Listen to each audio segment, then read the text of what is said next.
ನಮಸ್ಕಾರ ವೀಕ್ಷಕರೇ, welcome to Radha's kitchen. ಇವತ್ತು ನಾನು ವೆಜಿಟೇಬಲ್ ಕುರ್ಮಾ ಮಾಡ್ತಾಯಿದ್ದೀನಿ. ಇದು ದೋಸೆಗೆ, ಪೂರಿಗೆ, ಚಪಾತಿಗೆ ತುಂಬ ಚೆನ್ನಾಗಿರುತ್ತೆ. ಬನ್ನಿ ಹೇಗೆ ಮಾಡೋದು ಅಂತ ನೋಡೋಣ. ನೋಡಿ, ನಾನು ಸ್ವಲ್ಪ ಎಣ್ಣೆ ಹಾಕ್ತಾಯಿದ್ದೀನಿ. ನೋಡಿ, ನಾನು ಸ್ವಲ್ಪ ಚಕ್ಕೆ, ಲವಂಗ, ಕಲ್ಲು ಹಾಕ್ತಾಯಿದ್ದೀನಿ. ನೋಡಿ, ನಾನು ಮೀಡಿಯಮ್ ಸೈಜ್ ಒಂದು 4 ಈರುಳ್ಳಿ ತೊಗೊಂಡಿದ್ದೀನಿ, ಹಾಕ್ಕೊಳ್ಳೋಣ. ನಾನು ಒಂದು 5 ಟೊಮೊಟೊ ತೊಗೊಂಡಿದ್ದೀನಿ ಮೀಡಿಯಮ್ ಸೈಜ್ದು, ಅದನ್ನು ಹಾಕ್ಕೊಳ್ಳೋಣ. ನೀವು ಬೇಕಂದರೆ ಪೇಸ್ಟ್ ಮಾಡಿ ಕೂಡ ಹಾಕ್ಕೊಬೋದು. ನೋಡಿ, ನಾನು 1 ಸ್ಪೂನ್ ಅಷ್ಟು ಉಪ್ಪು ಹಾಕ್ತಾಯಿದ್ದೀನಿ. 1 ಸ್ಪೂನ್ ಅರಿಶಿನ ಪುಡಿ, ಚೆನ್ನಾಗಿ ಕಲಿಸ್ಕೊಳ್ಳೋಣ. ನೋಡಿ, ನಾನಿಲ್ಲಿ ತರಕಾರಿನ ಬೇಯಿಸಿಟ್ಕೊಂಡಿದ್ದೀನಿ. ಹೂಕೋಸು, ಬೀನ್ಸು, ಕ್ಯಾರೆಟು, ಸೀಮೆ ಬದನೆಕಾಯಿ, ನೂಕೋಲು, ಇಷ್ಟು ತರಕಾರಿನ ಬೇಯಿಸಿಟ್ಕೊಂಡಿದ್ದೀನಿ. ಒಂದು ಸ್ವಲ್ಪ ಉಪ್ಪು ಹಾಕ್ಕೊಂಡು ಬೇಯಿಸಿಟ್ಕೊಂಡ್ರೆ ಸ್ವಲ್ಪ ಬೇಗ ಆಗುತ್ತೆ.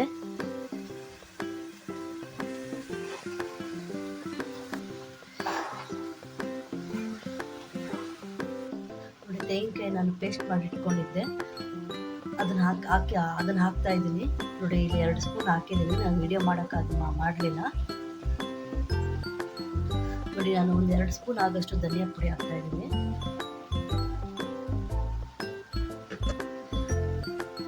ನಮ್ಮ ಖಾರಕ್ಕೆ ಎಷ್ಟು ಬೇಕೋ ಅಷ್ಟು ಖಾರದ ಪುಡಿ ನಾನು 1.5 ಸ್ಪೂನ್ ಹಾಕ್ಕೊತಾ ಇದ್ದೀನಿ.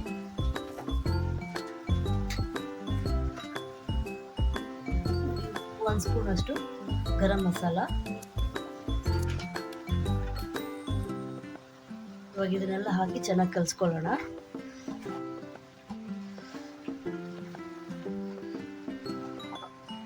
ನೋಡಿ, ನಮ್ಗೆ ಇವಾಗ ಗ್ರೇವಿ ಎಷ್ಟು ಬೇಕೋ ಅಷ್ಟು ನೋಡ್ಕೊಂಡು ಸ್ವಲ್ಪ ನೀರು ಹಾಕ್ಕೊಳ್ಳೋಣ.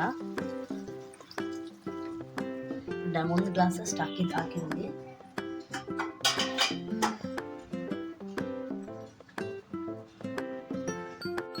ಲಾಸ್ಟಲ್ಲಿ ಸ್ವಲ್ಪ ಕೊತ್ತಂಬರಿ ಹಾಕ್ತಾ ಇದ್ದೀನಿ.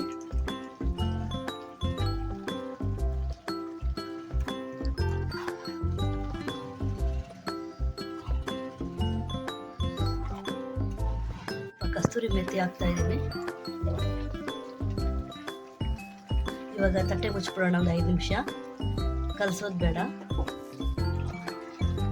ನೋಡಿ ವೀಕ್ಷಕರು, ಇವಾಗೆಲ್ಲ ಮಸಾಲೆ ಎಲ್ಲ ಚೆನ್ನಾಗಿ ಬೆಂದಿದೆ, ತರಕಾರಿನೂ ಚೆನ್ನಾಗಿ ಬೆಂದಿದೆ. ಇವಾಗ ಲಾಸ್ಟಲ್ಲಿ ಸ್ವಲ್ಪ ಬೆಣ್ಣೆ ಹಾಕ್ಕೊಳ್ಳೋಣ. ನೀವು ಬೇಕಂದರೆ ಹಾಕ್ಕೊಬೋದು, ಇಲ್ಲ ಸ್ಕಿಪ್ ಮಾಡ್ಕೊಬೋದು. ಬೆಣ್ಣೆ ಹಾಕಿದ್ರೆ ಒಳ್ಳೆ ಟೇಸ್ಟ್ ಬರುತ್ತೆ. ನೋಡಿ ವೀಕ್ಷಕರೇ, ವೆಜಿಟೇಬಲ್ ಕುರ್ಮಾ ರೆಡಿಯಾಗಿದೆ. ನೀವು ಒಂದ್ಸರಿ ಟ್ರೈ ಮಾಡಿ, ತುಂಬಾ ಚೆನ್ನಾಗಿರುತ್ತೆ. ತರಕಾರಿ ಬೇಯಿಸ್ಕೊಂಡು ಮಾಡಿದ್ರೆ ಬೇಗನೆ ಆಗುತ್ತೆ. ನನ್ನ ಚಾನಲ್ ಇಷ್ಟ ಆದರೆ ಲೈಕ್ ಮಾಡಿ, ಶೇರ್ ಮಾಡಿ, ಸಬ್ಸ್ಕ್ರೈಬ್ ಮಾಡಿ.